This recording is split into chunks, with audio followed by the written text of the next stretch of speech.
Depuis quelques temps déjà, je vous ai présenté deux joueurs, deux destinées influencées par la draft avec Giannis Antetokounmpo et Stephen Curry.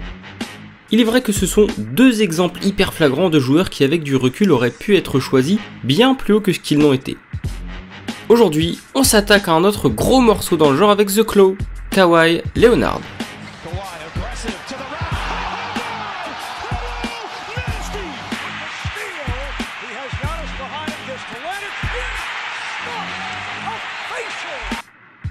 Double défenseur de l'année, MVP des finales en 2014 puis 2019, et tout comme Curry multiple champion NBA, il a su s'imposer comme l'un des meilleurs défenseur de la ligue, tout en restant un scoreur assez dingue. Et oui, Kawhi, c'est l'archétype de l'athlète NBA moderne qui sait jouer des deux côtés du terrain, avec des mensurations hors normes. Non mais sans déconner, regardez-moi la taille de ses mains. Mais en 2011, on n'avait pas du tout la même perception que l'on a de lui aujourd'hui. On a même vu 14 autres joueurs être sélectionnés avant lui. Pourquoi ? Eh bien c'est ce que l'on va essayer de comprendre dans cette vidéo.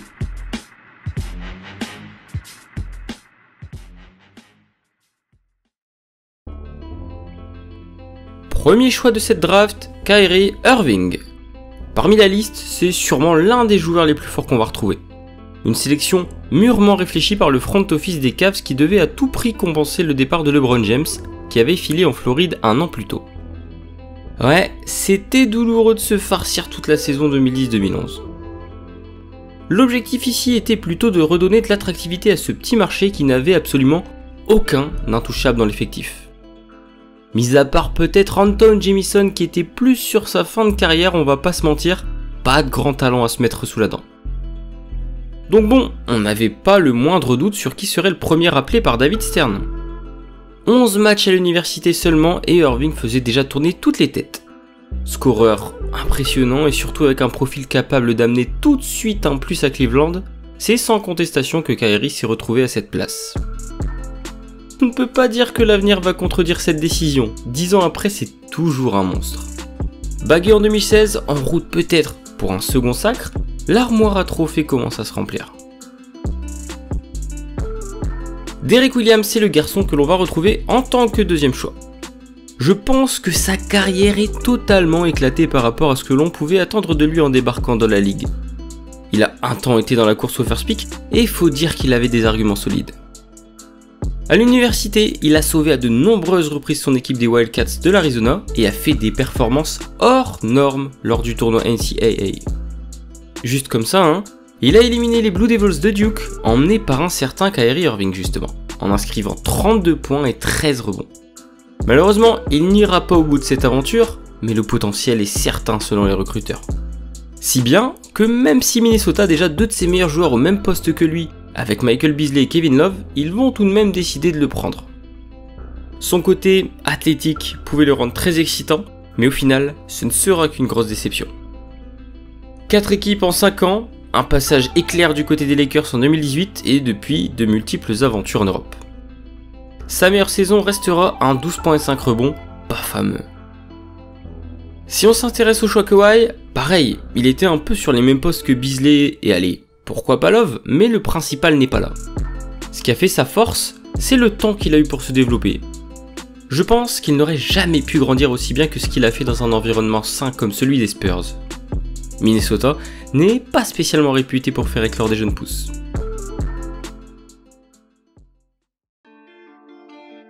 Utah maintenant qui va nous choisir avec le 3ème pick, Enes Kanter.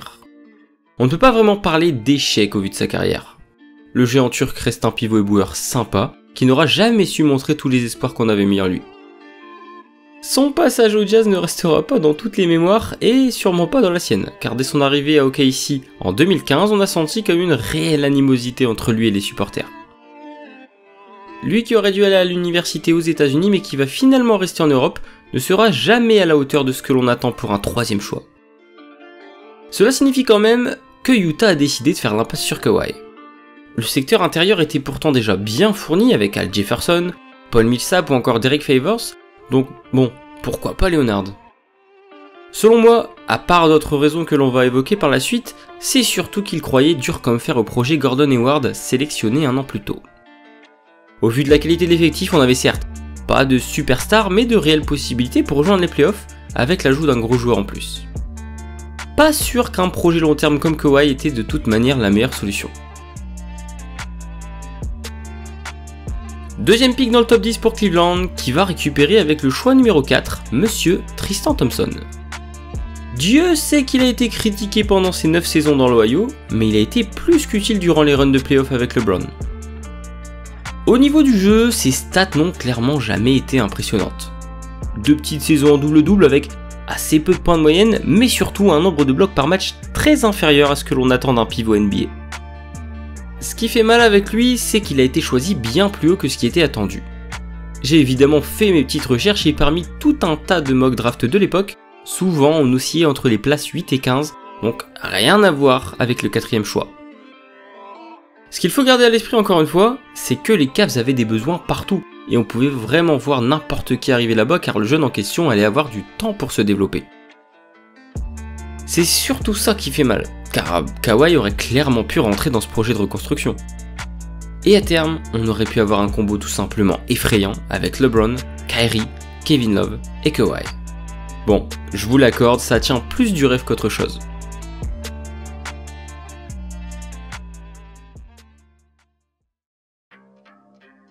Le joueur pris en numéro 5 lors de cette draft 2011 est encore une fois un peu dans la même veine que les deux précédents. Avec Jonas Valanciunas, Toronto a obtenu encore une fois un pivot boueur qui est certes pas trop un adepte du shoot extérieur mais qui a très bien rempli sa part du contrat dans la raquette canadienne. Un passage de 7 ans là-bas, puis une arrivée en nouveau pilier du côté de Memphis. Ses responsabilités sont vraiment plus importantes maintenant. Et ouais, clairement, c'est le 2e ou 3e meilleur joueur des Grizzlies actuellement. Saison 2020-21, on est sur du 17.13 rebonds, ça pique. Le géant lituanien va débarquer un an plus tard que sa draft en prolongeant l'aventure dans son pays natal. Et grâce à ça, on va avoir le droit à une saison de bonheur en plus avec Monsieur Andrea Bargnani. 31 petits matchs, 43% au shoot, 29% à 3 points, c'était un pur régal je vous dis. Je pense clairement que les Raptors auraient pu tenter le pari Kawhi.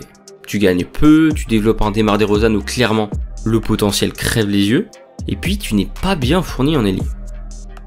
Est-ce que Kawhi même en année 1 était moins fort que James Johnson ou Allen Anderson? Ouais, ça se discute. En plus, ils lui ont fait passer des workouts. Ah ouais, ça peut te laisser un goût amer dans la bouche. Laurie, DeRozan, Kawhi seraient clairement posé des problèmes aux Cavs de LeBron tout ça. Mais peut-être que le titre 2019 n'existe pas si ça se produit. Jan Vesely a été pris en 6ème position par les Wizards.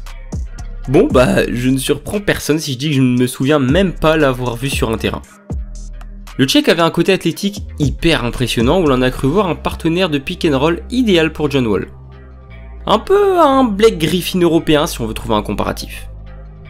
Mais bordel, 40% de réussite au lancer franc. Oui, 40% au lancer franc. C'est pire que Shaq, c'est pire que Ben Wallace. Non, c'est vraiment chaud. N'importe quel autre choix du premier tour aurait été meilleur pour les Wizards qui n'ont tout simplement pas développé ce joueur comme ils l'auraient voulu. A titre perso, son retour en Europe lui a fait beaucoup de bien. Vainqueur de l'Euroleague en 2017, puis MVP de cette compétition 2 ans plus tard, je pense qu'il n'a juste pas su trouver sa place en NBA. Encore une fois avec du recul, un trio Bill, Wall, Kawhi aurait certainement pu faire mieux que les 3 demi-finales de conférence de la décennie 2010 pour les Wizards. Peut-être même de quoi terrasser l'Est avec un meilleur coach que Randy Whitman.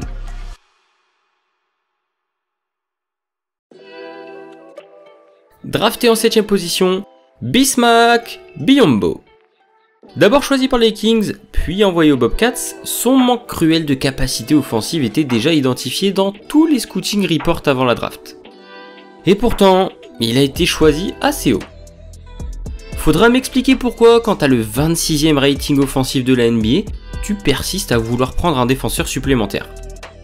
De toute façon, ça n'a pas loupé, hein. L'année suivante, 7 victoires, 59 défaites. Allez hop, pire bilan de l'histoire de la NBA. Mais ce n'est pas que de sa faute, je vous l'accorde. Ce qui aurait pu être à la base une bonne idée va tourner au désastre. Même si Biyombo nous montrera quelques moments sympas, il n'aura jamais la productivité d'un numéro 7 de draft, tout simplement.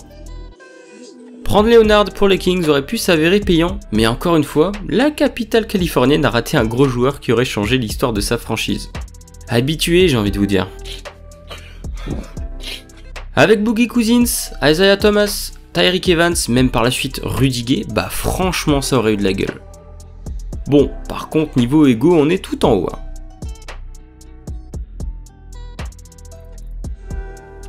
Avec le pick numéro 8 maintenant, on va retrouver les Pistons de Détroit.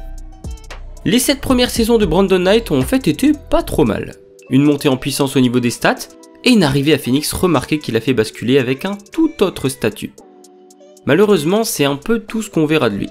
Une grosse blessure au genou en 2017-2018, et puis bah pas trop grand chose.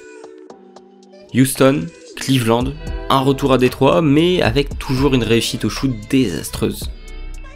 L'équipe du Michigan était assez mal en point à tous les postes, et si je vous cite quelques noms, vous allez comprendre pourquoi.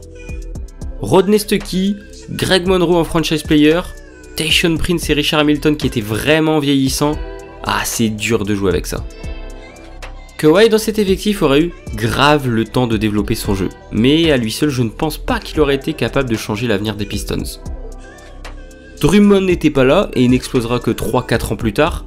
Sincèrement, les effets ne se seraient vus que sur le long terme, mais bon, ça aurait pu fonctionner. Pour la seconde fois de ces drafts, on retrouve les Bobcats de Charlotte, et cette fois-ci aucun trade, c'est bel et bien leur pick qu'ils vont utiliser. En 9, donc, ils choisissent Kemba Walker. On ne peut pas vraiment leur reprocher cette sélection. Même constat que pour Biyombo, il ne va pas avoir de chance en se retrouvant dans ce bourbier, mais au moins, il va montrer de belles choses. La saison rookie a été un peu moyenne, on va pas se mentir, mais derrière, c'est l'éclosion. L'ancien meneur de Yukon va se développer très vite et devenir tout simplement l'un, si ce n'est le meilleur joueur de l'histoire de Charlotte. Avec un peu de chance, on aurait pu avoir deux jeunes incroyables avec Kawhi et Kemba, mais pas de bol, ça n'a pas été le cas. En fait, avec du recul, on peut avoir des regrets, car un profil similaire à l'ancien des Spurs a bel et bien été sélectionné, mais un an plus tard. Avec Michael Kidd-Gilchrist, on y a cru pendant un temps, mais non, c'est raté.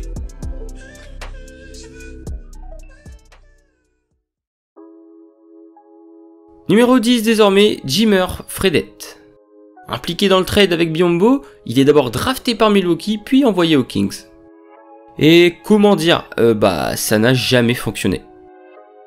Même Isaiah Thomas sélectionné 50 places plus loin va littéralement le détrôner au bout de quelques matchs. On va dire que j'aime trop taper sur Sacramento, mais c'est vraiment pas de chance. C'est une nouvelle fois un choix qui sur le papier paraît pas mal. Annoncé comme l'un des meilleurs shooters de la draft avec clairement des stats folles à l'université, mais ça ne va pas cliquer en NBA. Ah bah ça va rejoindre la Chine assez vite tout ça. Milwaukee aurait pu ne pas échanger son pick et prendre Leonard, mais bon, t'as quand même à l'époque bien trop de postes 3-4 dans l'équipe, et je ne vois pas le besoin d'en rajouter un. Ersan Ilyasova, Carlos Delfino, Luc Mbah a Moute, derrière ils vont prendre Tobias Harris en 19, ça fait du monde à faire jouer tout ça. Monsieur Klay Thompson a été choisi à la 11e position de cette draft 2011, et que dire, le fit parfait pour Golden State qui a pris là l'un des joueurs les plus importants de son histoire. Franchement, je crois que je ne vais même pas m'attarder sur sa sélection, pour rien au monde je pense qu'il n'aurait pris quelqu'un d'autre.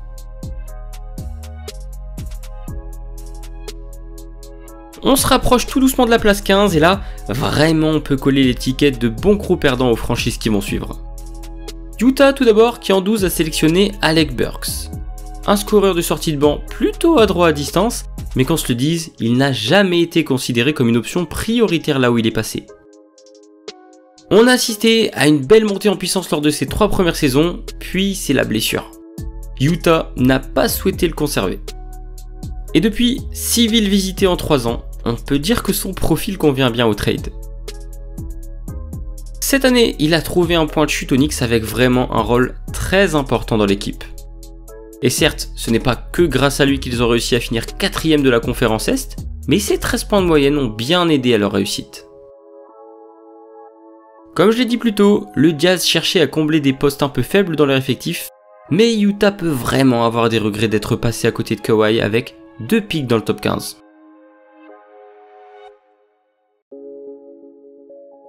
Phoenix et Houston ont tous les deux fait l'impasse sur Leonard avec à la 13e et 14e position les jumeaux Markieff et Marcus Morris. L'histoire est assez cool en vrai pour les deux ailiers forts de Kansas qui aujourd'hui se battent toujours dans la ligue du côté de Los Angeles. L'un chez les Clippers et l'autre chez les Lakers évidemment. L'aîné des deux frères par 7 minutes, Markieff, a visité pas mal d'équipes avant de se poser dans la Cité des Anges.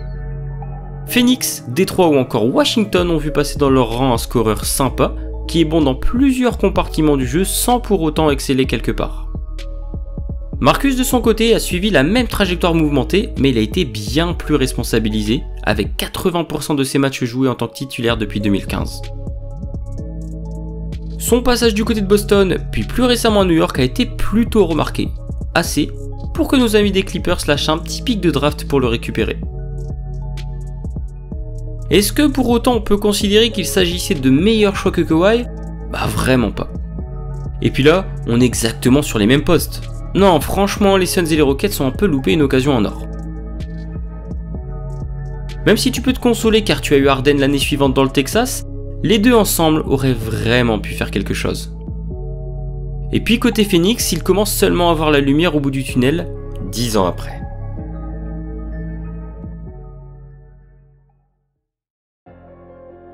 On a bien vu que Kawhi n'aurait jamais dû descendre jusqu'au pic des Spurs, jusque là on est d'accord. Je pense notamment à Charlotte ou à Utah qui ont au final pris 2 joueurs avant lui et aucun n'arrive à la cheville de Kawhi. Mais vraiment, c'est dur de leur reprocher quelque chose. Le potentiel d'un Fredette ou d'un Williams était trop évident pour ne pas les sélectionner, alors que Leonard était plus vu comme un joueur à faible plafond et à haut risque. Là, on a le recul pour se dire que la place 15 c'était bien trop tard. Mais à l'époque, à part être long et avoir la puissance qu'on lui connaît, ses qualités étaient moins visibles que d'autres joueurs universitaires. Kawhi a vraiment gagné sa place dans l'effectif de San Antonio. Il a bossé vraiment dur dans son jeu et ça se voit. Et puis vraiment, l'environnement des Spurs c'était juste parfait pour développer son talent.